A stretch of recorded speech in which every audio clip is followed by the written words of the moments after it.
Greetings. I guess quickly by way of introduction, we'll go zip through this quick. I'm Chris Lavis. This is Brigitte Henry, Maciej Szczerbowski, and we are the creators of Gymnasia, produced by the Adam Mickiewicz Institute, the National Film Board of Canada. What the son of a gun? It's begun. That's strange, huh? Why is it beginning on its own, but not on my laptop? Hold on.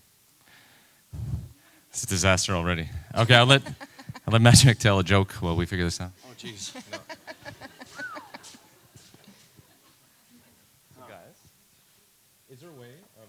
and close your eyes so you don't see it. Guys, is there a way for us to have control to over control this? the computer here and not... Well, I think that's our time. Thanks very much, guys. We're good? It's good now? We'll go good? to questions. Oh yeah, we have it. Yeah, we didn't know it was 15 minutes. We thought it was 30 seconds. We actually prepared an hour-long lecture, and when we heard it's 15 minutes, someone encouraged us to say every fourth word. Maybe we'll try that. Anyway, I just wanted to say thank you for Przemysław. This was very interesting. It's great that it's so interesting that you brought up Artaud and the idea of theater in the round. We actually went into VR on this project with a similar mentality. It was not about the extremes of possibility in the experience of virtual reality, but about something much more akin to what's called site-specific theater in English, which is the idea that the creator, the director, has to select a very specific and determined location where the play will be happening, where the theater will take place. So, under a bridge, in an airplane hangar, or a cave, or whatever you can imagine.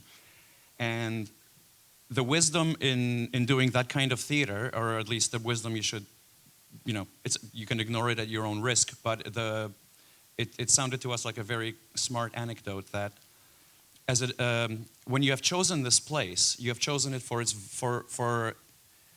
its qualities, and for the suspicion you have that the place has very much to say on its own. And so as a director walking into that space, you have to be, we were warned by people who do this, we were warned to never walk into that space with a full dialogue in your head, to not have the whole sentence when you walk in there, but be very careful to have only half of the sentence in order not to drown out the space and let it speak and actually fulfill its potential. And we went into the virtual reality idea that way. Say, just quickly, and we, so what you're looking at here are not photos of our set, but photos of the inspiration that came from the set, because in our case, though we were very influenced by site-specific theater, we were creating a miniature for stop motion. So actually it began with exactly that kind of, with this kind of research on abandoned spaces, in our case, abandoned gymnasiums. And then the next step really was to go from this world of research, and for us it wasn't just a question of what we got from the set building, but also the whole emotion and world and cinematography and lighting of these real abandoned spaces. And the reason we decided to choose a Gymnasia is because we decided that we were trying to think of a space in our memory that has not been revisited. And there's an idea about memory that when you're remembering something, you're actually recreating it, and every time you do that, it mutates and changes and corrupts the original memory, refreshes it in a way. And of all our kind of childhood memories, that every one of them pretty much has been refreshed. Walking through a hallway has been done again. Taking the bus has been done again. Being in a classroom has been done 1,000 times since then, actually. But being in that gymnasium, the same one that you were 10 years old in, people don't do this anymore. You do not put on those shorts and start running around in a gymnasium. And so our idea was that that space is a kind of repository for memory. And we were hoping to create or curate the environment in such a way that possibly it would give you access to those memories. and that you maybe revisit them for the first time and they'll seem like almost something you can smell, something kind of fresh and real again. And I think as Brigitte, as our art director, it was a lot of her job to take that all these memories and actually turn that into something. So here is more like the process of building the set. Here's me with the carpenter building. And what was fun about this project, as we've never done, was to create a space that had no dead space for the camera because it was 360. So we had to build all together the space and had no exit. And here we're all on our knees and building, maybe the next image. Okay, yeah. We had to create these walls, and we did the set in about 6 weeks. Yeah. And we had to create these walls with a paint that looked like a 300-year-old wall and find these recipes of old paint. This took us with this particular. I think this sequence of Brigitte actually we did a ton of research with the paint and nothing was working until you actually finally found the recipe. It was like 2 things. It was actually peeling, acrylic, and all of this again is, and as you can see, the underpainting was to make it look like it was all this rot, but of course none of it's real. Moving on. This is sort of really Maciej's the last stage, which is the throwing the dust, right? No, actually, the beer is only there for scale. Here we used we used Venetian blinds to make the floor. That was really fun to do. I think we have another picture of that. Oh no. Oh yeah, you guys already you saw this picture. So that came from and really so we created this set, and then the next stage of this was to inhabit it.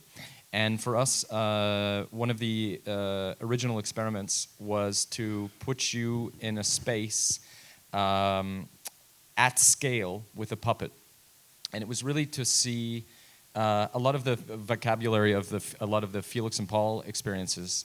Felix and Paul being the producer of this, one of the producers, is this idea of presence, to be in the presence of something.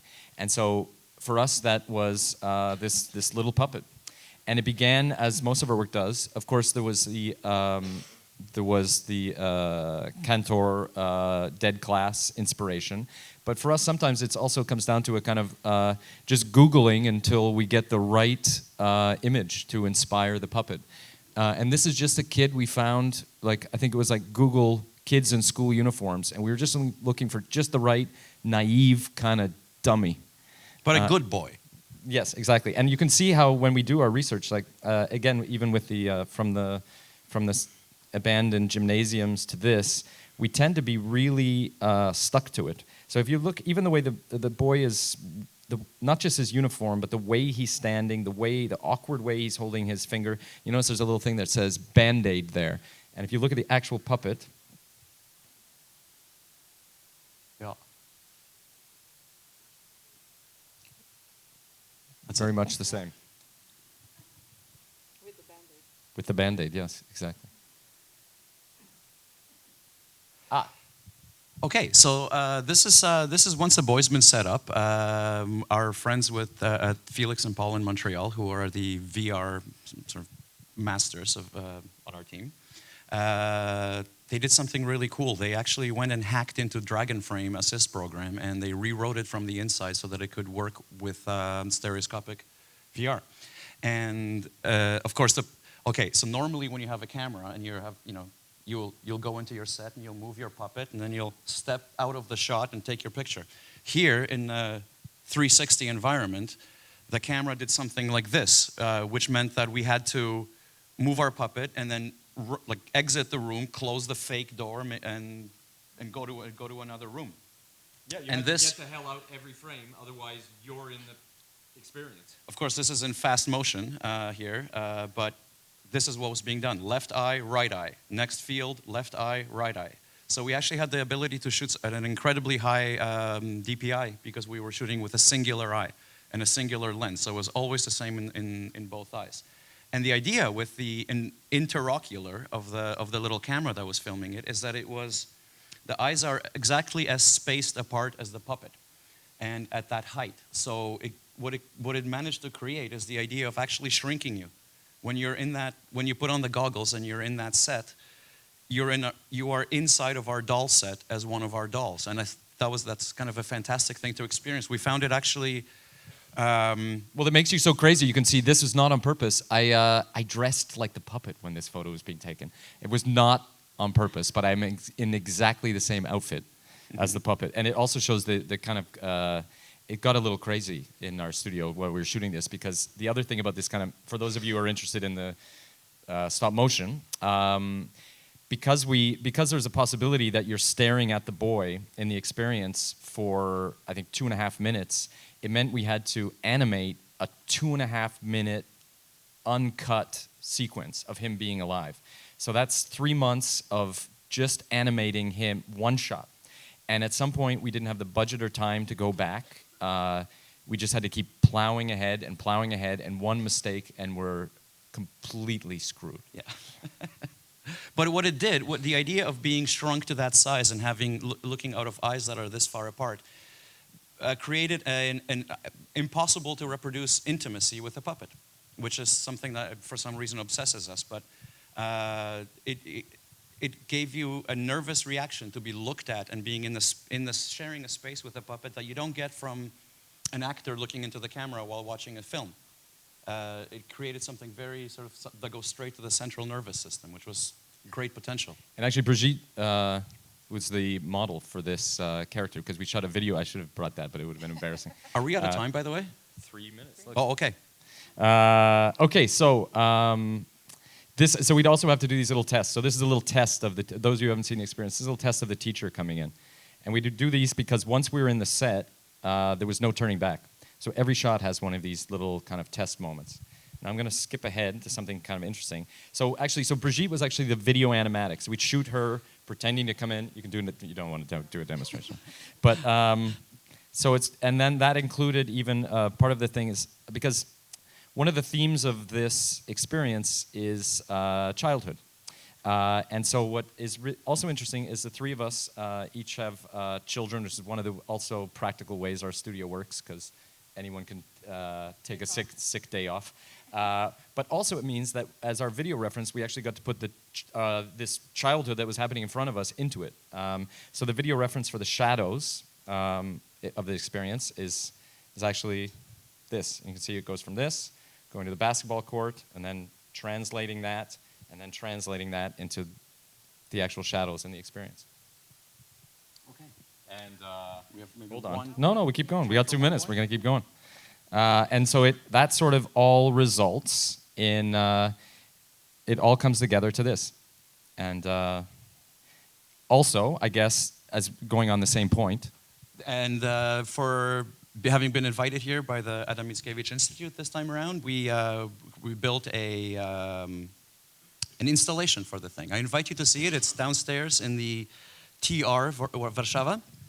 And we built a life-scale puppet for the installation, and that's just, again, for scale. I could have used a beer again instead of my daughter, I suppose. But there it is. But you want to talk, so those of you see, we actually took that same character that you saw in stop motion in miniature, and for the installation, we made a 3D scan of the puppet, and we commissioned the studio to build the life-size puppet that is in the installation here. There we go. Maciej trying the puppet. Can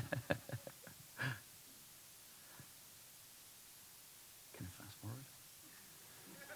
And I have to make sure it works. I'm looking out of the neck. And this is when we, yeah. So this resulted in the premiere of the project, finally in Tribeca.